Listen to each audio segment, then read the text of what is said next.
Okay, welcome back to our design conversation webinar. So tonight we have a very interesting guest. Terence Neil is one of our own alumni as well. So without wasting so much of time, I'll pass the stage to Terence. Hello. So I'm my name is Terence, and I believe I graduated from Equator like year 2000. Yeah. So and my profession is consider now I'm a 3D artist. Or 3D artist come visual effects supervisor as well. So currently I'm working at in KL with FlyStudio as a supervisor.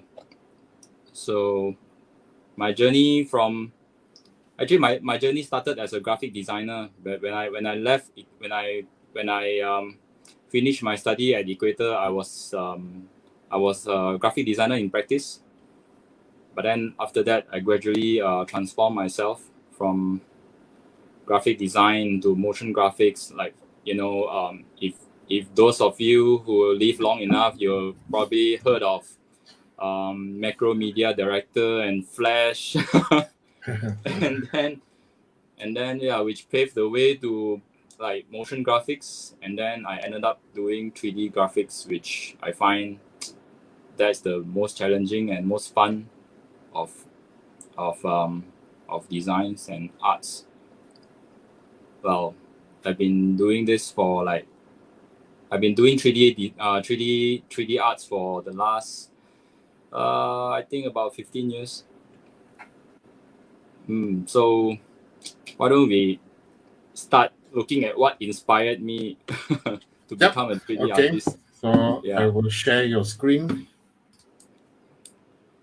So it started with actually I started 3D artist as a 3D artist with what do you call that? With a VFX company. So we do a lot of TV commercials. So that time it was booming for 3D arts for TV commercials. So we were inspired. Then I was inspired from this TV commercial that I'm going to show you. So yeah, let's see this. It's a bit nostalgic, where the video is a bit low res that I can find, because those time were it's called PAL size. It's like just 720, slightly smaller than 720. So the graphics will be a bit blurry. Why it doesn't play? Okay. So it's actually a video from Saab, the car brand, which happens to make jets as well. So that's what they have.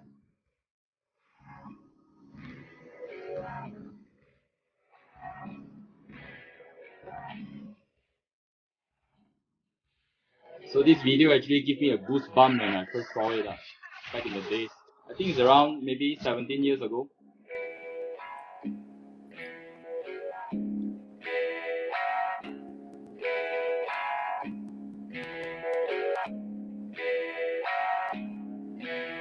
So it kind of show you the process on how the 3D is being made and also composite together. So it's something that when I first see it, right, I think if they can do it, then probably if we study and do some practice, we are able to do it as well. Why is keep looping?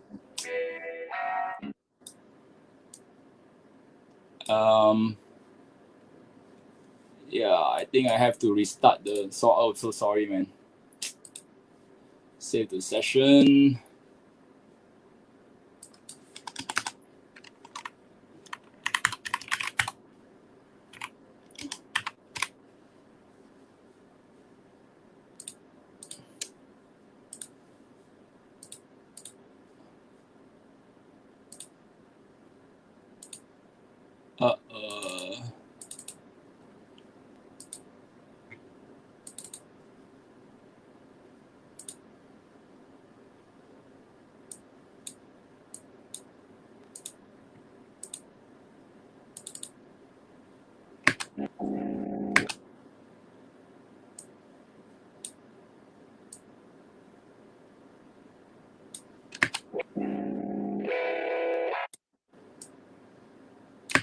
Okay, let's finish this.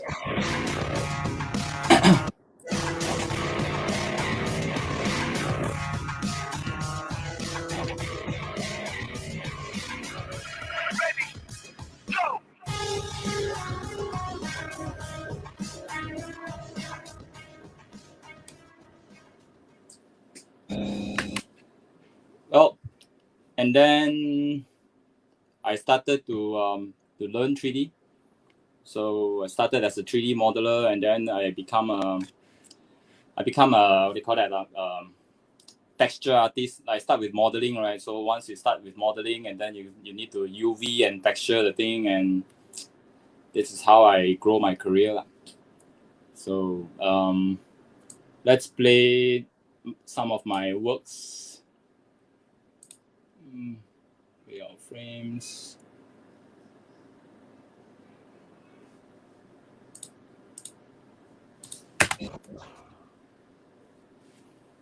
So if you guys we go to the cinema, so this is one of my past work.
Yeah, and then I also 2 years ago, yeah, I was involved in this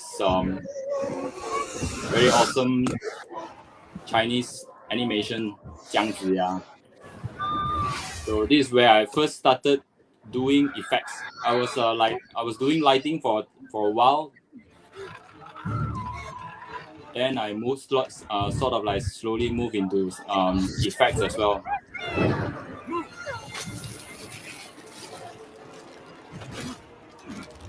So this is the scene that I was mainly involved in.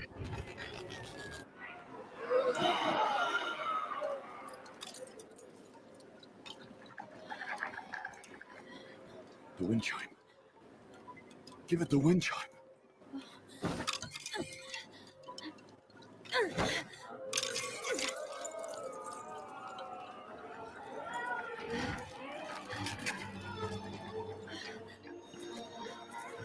It's a very interesting project.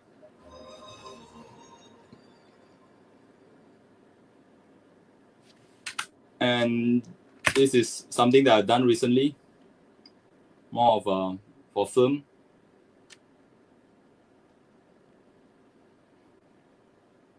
I have to compile this together. I never compile my own showreel before, so this is something that I just quickly put together. I'm so so sorry. So this is for a Japanese movie. It's like an ocean of soul swirling around.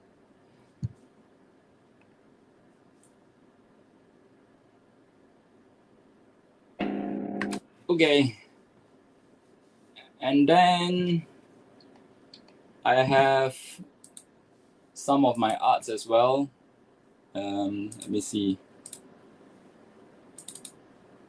Yeah, this is something that I done for Chinese movie. So it's a robot, like kung fu robot. Hang on.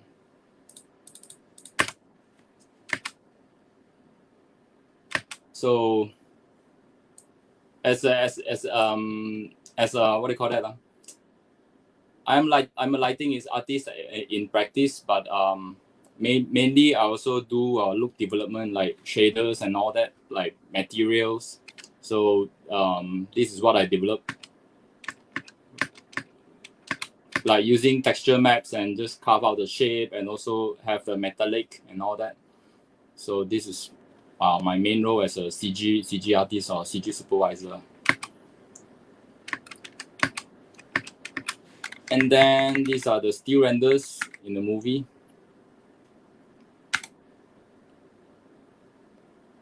So as the camera go closer, you gotta do a lot of work on the, like, for example, you know, the glass visor on the helmet.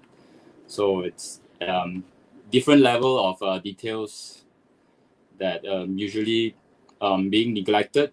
So it has to go, like, for this particular frame is developed as a special frame just on the visor itself, so that it gets enough detail to be able to have the camera hold it for like a few seconds, you know. So you need extra what we call TLC, you know, tender loving care. So this is actually the robot that was in the turntable just now. Yeah, and this another angle. Yeah, this is like in motion, a lot of them. So this is the art. So outside of the screen, right? I also do what do you call that? On set production supervising. So I was quite fortunate to explore into different areas in terms of productions behind the camera as an artist doing the 3D, and also being on set to actually work with the production during the filming, to, like, you know, make sure the whatever that's shot we can put the 3D in, so there's like camera tracking and all that. So yeah, so that's the fun part of it. That's something that I learned extra. And then it's also because I do a lot of lighting as well. So that's the reason why I get to go on set, and then also to pick out a lot of these skills, because I need to take lighting reference from the set. So that's why I during back in the days when I'm doing a lot of TV commercials, I also do I go on set to gather the light information. That's back in the days, or now it's much simpler. Now it's just bring a small device to go and capture the lighting. But back in the days, you need to bring a ball, you need to bring a camera, tripod, and the entire world need to wait for you for like 5 minutes just to take the lighting reference from the ball. So now it's just 1 second, tick, that's it, everything is done. So but that opportunity actually opens a lot of doors.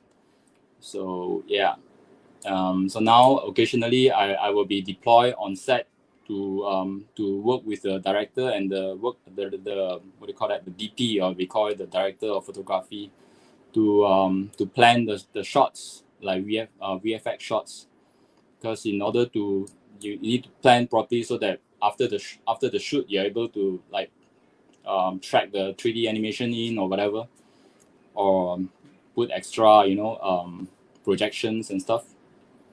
Yeah, so that's my journey from a graphic designer to motion graphics, and then slowly to a 3D artist. And from a 3D artist is a big career. So I started as a modeler, then I slowly move into texture, and then I do shader. Then after that, I have to select a path. So my former supervisor, or we call it my Sifu, actually asked me whether you want to do effects or you want to do animation or you want to do lighting. So I was quite fortunate to be able to choose. So naturally I like photography. So I go into lighting. So I like to see things because I like to see things like the first hand, you know. So being as a lighting artist, you render it out and then you put the lights, render it out, and then you do a kind of like a composite as well, so that you get the first hand to see the final product, and also to develop the look of the final product as well. So yeah, so that's why I venture into lighting and rendering, and yeah, it's kind of fun. So that's why I stay in this field for so long, and it still drives me today. Yeah. So now, instead of me working on the job myself, so now I work with my team. Yeah. Anything you guys can Yeah, ask? very very interesting work, and and looks like it has lots of tough time to finish up your work, right? Yeah. Actually, Okay. Yeah. yeah, No, never mind. Just go ahead. You go ahead. It's a long career. Like, it depends on, because being a 3D artist, right? As a lighting artist, it sounds maybe like it's actually quite a fun career. Like, you get to see the lighting moves around. I mean, this is coming from a lighting artist, right? Because there's also animator. Animator will always obviously think, animator is much nicer. I'm a lighting artist, so I think without lights, then the arts won't come alive, you know. So I'm graphic artist, photographer, so naturally you will move towards the lighting department. So being as a lighting artist, and also I take care of render, it makes me a very geeky person as well. I slowly turn into, IT and managing my computer and talking to the computer as well. So I'm not very good at talking to I'm good at talking to computers. The computers, right? So I would say that your job is that every department plays a very important role, right? Yeah. Yeah. So can you tell us a little bit of your daily job when you have to become a visual effects supervisor, where you have to supervise uh, with director of photography and all these directors? It started with like, when you get the brief, right, then you need to read the story, what do you call that, the screenwriting or the script. You gotta kind of like predict what kind of camera angles, then you gotta break down into shots. And then, because the filming, there won't be storyboards. Storyboards is only for TV commercials or maybe animation. But for filming, very rarely they have a very detailed storyboard. If they do storyboard, they're more likely to do what they call that, previs, which is like a grayscale animation. So we'll start. My role will start with studying the story,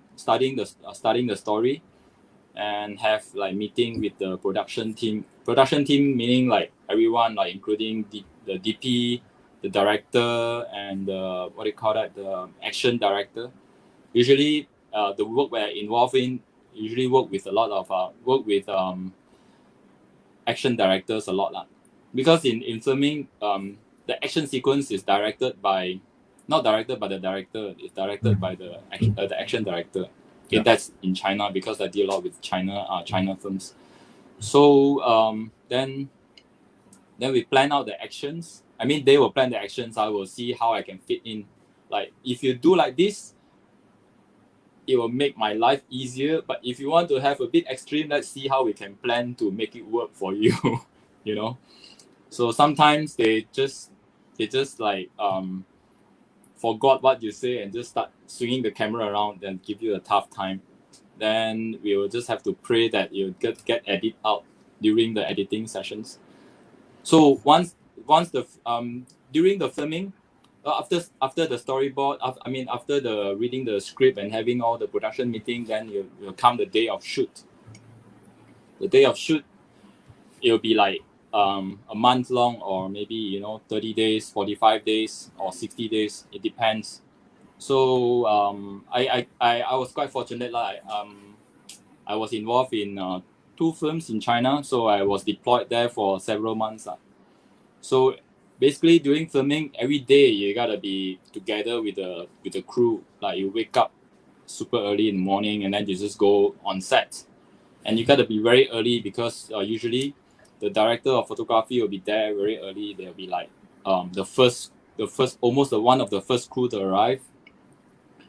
Then you gotta walk with them to understand where, kind of like roughly guess where are they going to place the camera, and then you gotta start putting up your tracking markers just to make sure that once they shoot already there, because sometimes it's so blurred or so dark, you get nothing to track and you get no camera information.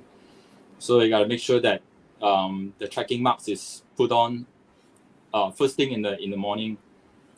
Because during the production, during the shoot, you're not allowed to enter the camera. Inside the camera, you get chased out immediately. So it's a thing that you gotta be like super early to make sure that all these things are planned. And once they roll, they are very fast. You cannot stop. So the only thing that I can stop them is to take my lighting reference. Yeah. So yeah, and then once the shoot is finished, I carry some of the edits back to Malaysia. Then we start to do. During the filming, the 3D modeling and the texturing all already started. Animation also already started because we already have that kind of like previews going on, right? So after comeback, then we have to start doing the tracking and all that. So there will be a tracking that we call it if the process, then you start kind of like ingesting. We call it ingesting the footage. Basically, bring the footage in based on the edit that the client gives us to chop out the individual shots, and then we start to pass it to the match move department to match the camera move, and or they need to match the the action with the dummy, and then replaced by a final rig later on. So that's the match move department. And once the match move is done, they'll pass to animation. So every day my role will be looking at the match move. Obviously, every department there will be a supervisor, but ultimately there will be a VFX supervisor or a lead, and then a supervisor, and then the producer, right? So my role will be make sure that all the CG looks good on camera. Make sure that the model looks good, and then once it goes into the shot, whether it works in the shot or not, or sometimes the model looks good as a model itself, but when you put it in actual shot, it doesn't work. So you need to tweak certain things. So that's where we have to make decision, and we have to communicate with the client. There's a lot of communication going on, like literally. So communications is a very, very important thing in production. So every day my job will be once the production gets smooth, my work will be like we call it pixel. I can't say the word. We call it pixel by pixel, and then just check color whether it's correct or not, and it's okay. Then the dailies will be sent to the client a few times, many times, until it gets approved. In creatively, once the creative part is done, usually I will not touch it anymore. I'll pass it to they call it the 2D lead or the 2D supervisor, which is like more technical, because they take care of the compositing, like whether the color range, the color is correct or not, the edges, the matte is correct or not, is there any black edges and all that, and then they will send to the client as a final picture. So those guys will be taking care of the final picture. For my side, it's more on the creative side, whether the 3D works or not, the action works or not, the effect works or not. So that's kind of like a short version of how a production rolls up. Yeah, until it gets to the cinema. Yes. What amazed me is that you guys who do lighting, especially, need to have a very good eye for detail, right? Yeah, has to. It's kind of like it becomes part of, because I was so interested. It depends, because some, as for me, right? Well, I like details, like really looks, because it needs to be real. So how to make things looks real, you have to have a detail eye. So basically, I never train intentionally, but I will observe things around me naturally, because I like to do this so much, right? And it started as when I was doing modeling, like model doing 3D model, right?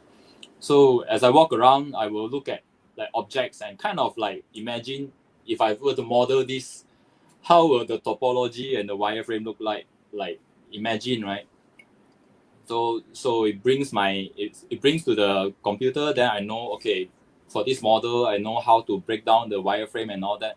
And I need to plan for the UV as well, so that when you do the 3D model, ultimately you need to make it into a UV, and then you paint the texture, and then you move on to the shading phase, where this is where my observation comes in, because I need to look at, like, for example, the materials, how does it react to lights, matte surface, there's some dirt on it, there's fingerprints, or if you look at the windshield, there's actually more than just reflections. You will see like scratches of the wiper blades, like all those micro scratches and the smudges from the rain, and also the area that the wiper didn't wipe, right? There will be a different kind of surface. So this is where my observations come into play, like as a daily thing. Every time I look at the surface, I will just, okay, this thing looks like that. So naturally, when I go into 3D doing the assets, all this is being poured out like naturally, so I don't have to go and find the reference or whatever, which is very important, finding reference. And because a lot of artists that I observe and I work with so many years, and a lot of artists think that they can imagine and then they can do it, but actually it's not really true. The best thing is to put the object next to you and copy, so that you make sure that the first thing is to be able to fool yourself before you fool others. So that's my trick of how to make things looks real or looks good on screen. In order for you to be able to sell to someone, you must be able to sell to yourself first. Is this good enough? If it's not good enough, it's not good enough.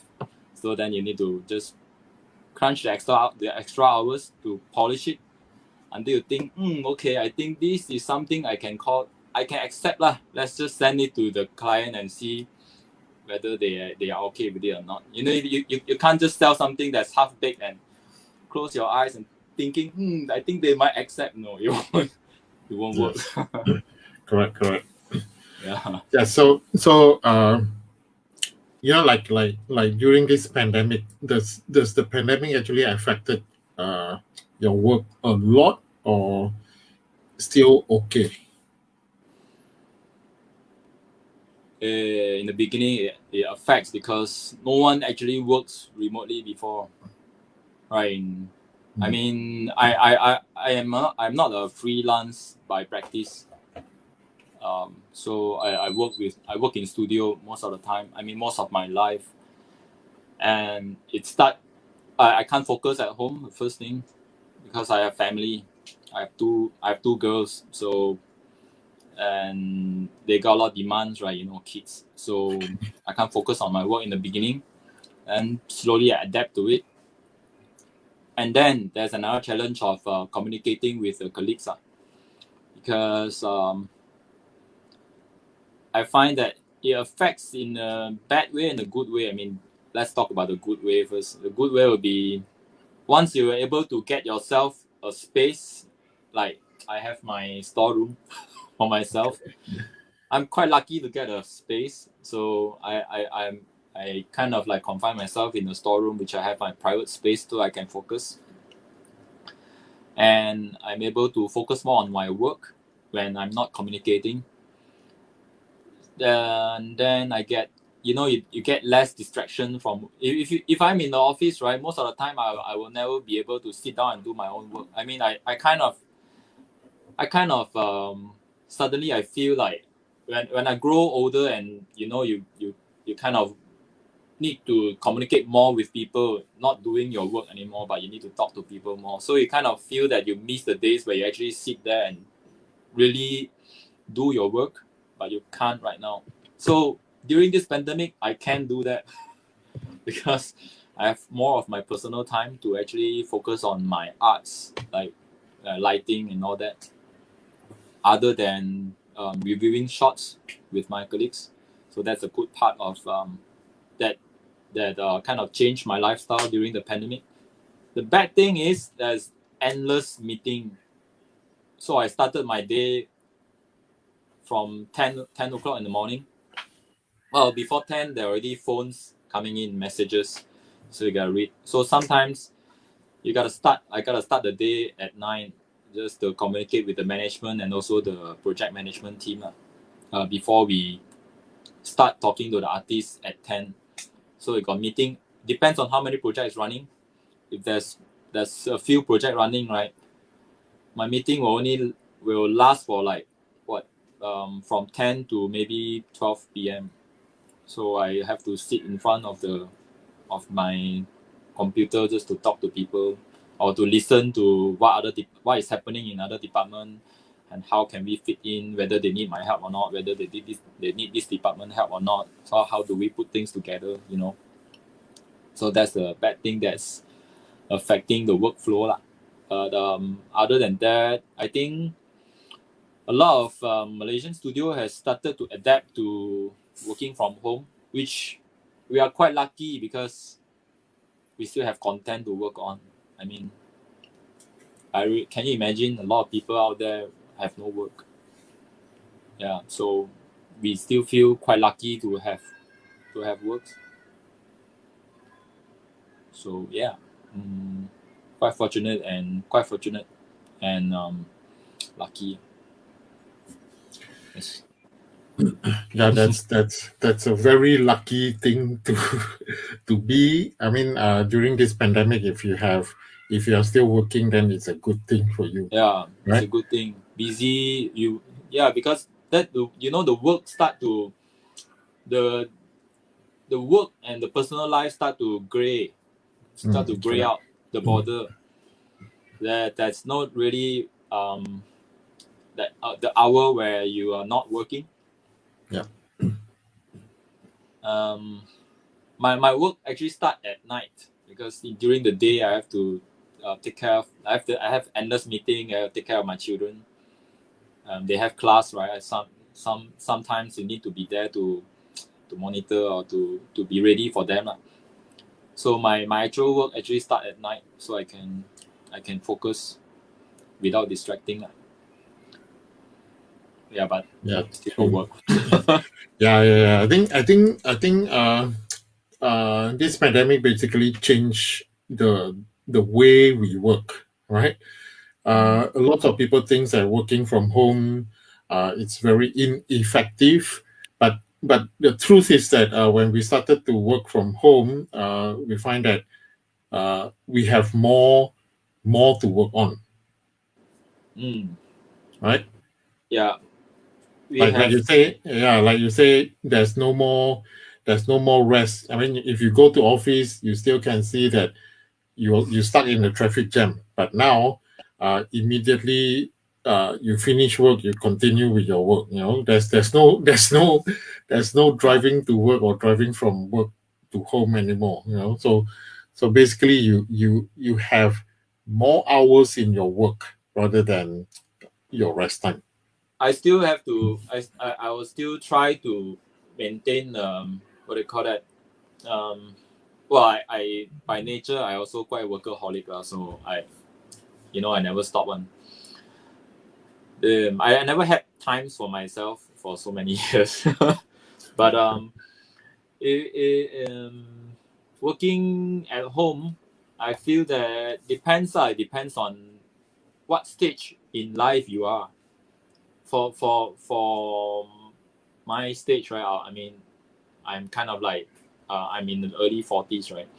So at this stage of life, I think it's okay because even though in office I don't come home early as well, and if I really have to work long hours, in this field, say working finish work on time is a myth. It's not something bad lah. I mean, this is something that it's something that if you're passionate about it, you just need to polish more and make sure that it looks the best when you can do it. So working at home will be like, it's a fortunate thing that you don't have to travel, you don't have to drive and stuck in jam for like half an hour, 45 minutes. For me, I can immediately, if I feel I miss my children, they are just in front of me. So and if I need a rest, the bed is just right there. Yeah, you just need to make sure that you wake up on time. So it's good and bad lah. It depends on what stage are you in life right now. So it affects people differently. To me, I think it's okay. It's just that in the beginning it's kind of hard to adapt, but after that it feels okay. Just very important thing is that the office there, you need support lah, IT support. Yeah. Because we're working remotely, we are kind of like we are still using the office computers, so that I can access to the render farm and all the files are centralized. Because working from home, if your organization is big, right? We're talking about, let's say you're talking about 40 people, 50 people, and if you work online with Google Drive, it's kind of hard because everyone need to have the same file. Yeah. Fresh file, fresh rig, fresh footages. So I still feel that work from an office computer is the best one, so that everyone is working on the same the freshest, what do you call that, the freshest assets for the task. Yeah, kind of like have to start switching gears up, different kind of workflow. Yeah. But once you're in the office computer, basically you are like working in the office, but except physically you're at home. Yeah. So for you guys, like visual effects has never been handled remotely before, right? So so during this time, how do you handle visual effects projects remotely? Like you say, like you say, you still use the same server from your office, render farm and all these things. So, so eventually, what is the things, or what are the stuff that you have to use at home now? At home? Yeah. At home, well, first of all, I think the most important thing of working from home, working from home. Everyone is working from home right now, right? First of all, the most important thing is you need to have the project management software to make sure that everyone is aware of what's going on, what should they do today, what are they gonna have tomorrow, and for every department. That's a project management stuff. It's boring stuff. Luckily, I'm not there. Okay. But that's the very important thing. That's a communication tool, right? So it's just to make sure that everyone, every department, every artist know what they have on hand today and tomorrow, so that they, once you get them busy, right, they will deliver. Artists it's like that one. If you don't give them things, then they won't be productive. But you just need to make sure that every artist have their tasks, and once they have the task, they will do it. So, but the important thing is communication. You need to. So communication actually is very, very important right now. So you need to have a good internet connection and a software to manage the artists, and also coordinators and project management. So for me, working from home, you need a good screen and a good connection. And we kind of go into office. There's a few way of doing working remotely. That's the most straightforward one. Is you use something like TeamViewer, or you use something like AnyDesk that is like out of the box. You don't have to do any IT. But the best way is actually you need to have we call it a VPN into the office. That's the most private. VPN, right? It's virtual private network. So that's the best for security. So artists will actually remote through that tunnel. So it's not a public internet, right? So it's a private. So it goes through we call it the VPN. Once you're through the VPN, you're actually connected to the office network, and then you remote the desktop. That's the best way of remote. So for security as well, because we are working with films, right? These are all very what do you call it, IP sensitive things. If we work with the out of the box remote access software, they all have these file transfer capabilities where the files will easily goes out. So this is where we think that it needs to be controlled. Otherwise, when things get leaked out, the problem won't be on the artist. It will be on the management, on the company. So this is something that has to be controlled. Yeah. So the tools will be good connection and good team to manage the project. Yes, awesome. Yeah, I think for visual effects, motion graphics, editing, I think from the first MCO last year, things has changed drastically. Like my friend in US who work with HBO, basically HBO gonna give everyone like a Mac Mini kind of a box. So they only connect that box to their internet and also to their monitor. So they do not need to buy software themselves. They do not need to find software themselves, because that box connected to all their stations. Yeah. So they would use software directly from their station, right? Yeah. Okay. So we have first questions from Felix. Hello. Yeah. So what is your best advice for new designer or artists in entertainment industry? Have fun, man. I mean, you gotta know what you like to do, and you need to really like it to sustain in this field, because it's fun, and you need to be able to endure the long run, the long haul. I mean, long haul doesn't mean work long hours. Long haul as in you gotta see, is this something that you really like, and can you take it for the next 10 years, 15 years, whether it's something that you can endure. If you think this is something that you really like, it's a really challenging and really fun field. and don't feel that every project. My advice is that don't feel that because I constantly get artists tells me that every day feels repetitive. Every job feels repetitive. Right? Every job feels repetitive, true. right? So don't feel that way, because it's a job. I mean, you like it is one thing, but end of the day, if it's a job, then it's a job. So as long as you like it and then you know what you're doing, just enjoy whatever that comes to you.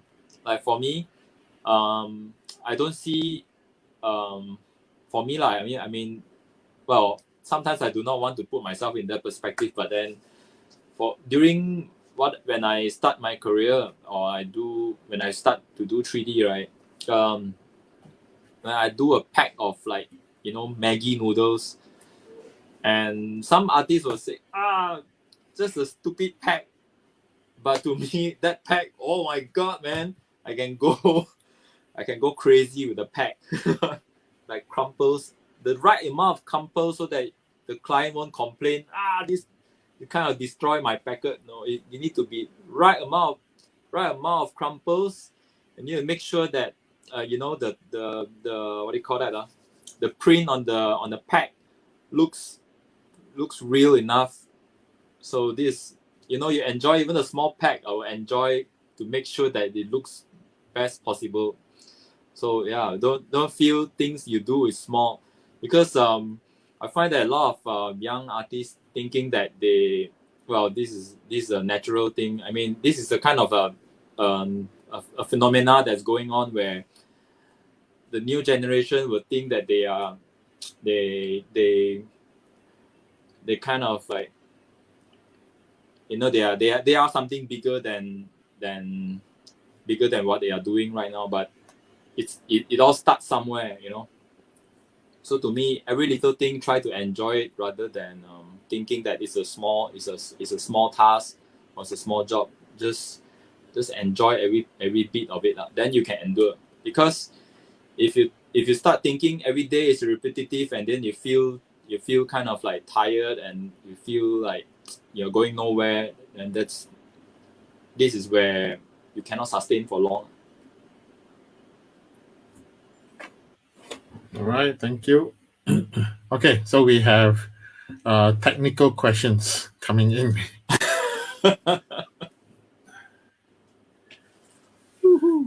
Okay, will you bake your mesh and all those textures and maps and transfer it to a low poly mesh for saving storage space?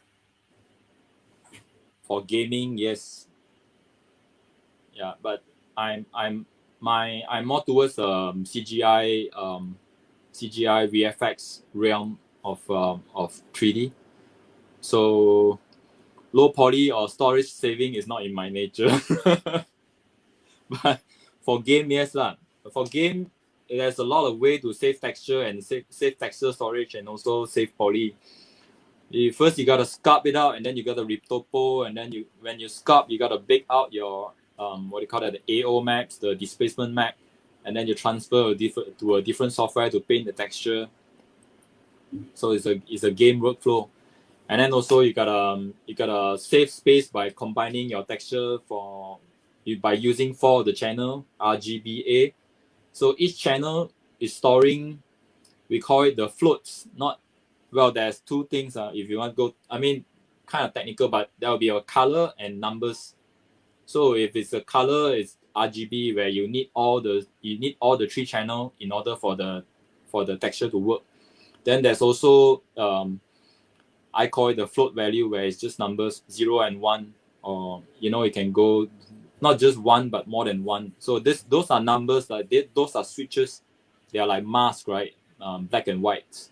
So those masks, you can actually save it by, for each channel will store, for example, you get specular intensity, you get specular roughness, then you might get diffuse intensity. All these are on-off switches. They are like black and whites. So all these 4 maps can store in a 32-bit file, either EXR I don't know whether people still use Targa. I mean, I'm from that Targa era, but I think PNG now. Yeah, PNG kids. So yeah, for VFX, I don't I bake textures, but it's more for displacement or for we call that for LOD objects where the objects are far away, then it's okay. But for close-up objects, I need all the details. So those I will use whatever original mesh that I can get. And it's usually very heavy. So when it gets really, really heavy, then there's a completely different workflow already. You gotta make it into a proxy and render it without seeing the object. So it depends on many workflow right now. It's not just one. Last time there's a few ways, but now there's many ways, and it's still evolving, never stops. Did I answer your question? Yes, I think I think it's a very technical answer.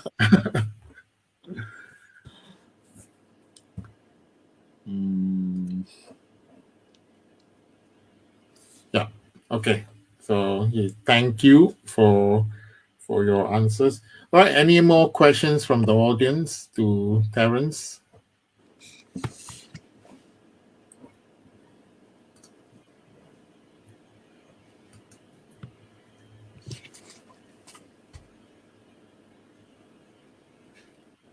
Not many. Okay. Yeah, man. So maybe it's about time for us. So maybe what is the best thing that happens to you in this industry? The best thing keep happening. Yeah. So what is the best thing that happens to you?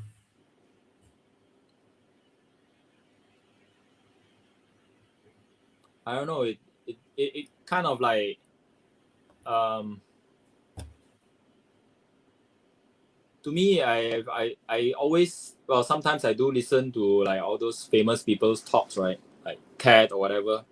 But there's this thing that Steve Jobs said in Stanford graduation, that when you connect the dots throughout your lifetime, so every little dots is the best thing that ever happens to you. So it's just that whether you are able to connect the dots or not.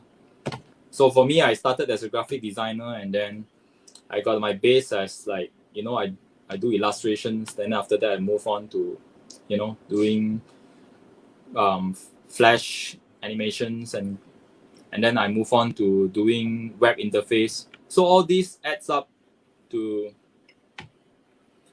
today, till today, right? Where when I'm working on a shot where I need, for example, motion graphics on the screen, and this is where my design knowledge comes into work.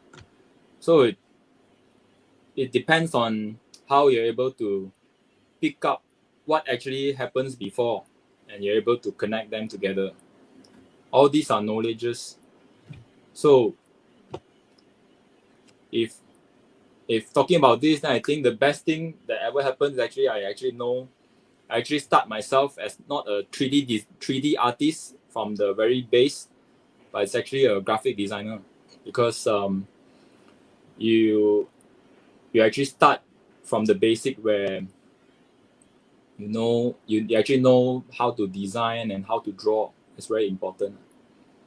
So you're able to picture you're able to compose, you're able to design. You have the fundamental of like the graphics, like colors and all that. Then after that, it's all connecting the dots, where you actually pick up in life, right? You pick up a lot of knowledge along the way. If you're able to connect them, then all these are actually very valuable knowledges or experience. Yeah. So. Okay, so very interesting. Thank you so much for your time tonight. Thank you. Thank you. everyone for being with us. So thank you so much, Terence. So we hope that we have opportunity to work together in the future with Equator. All right, guys. Thank you. All right. Thank you so much. Good night, everyone. Stay safe and take good care. Yeah. Stay safe. All right. Okay. All right. See you. Bye.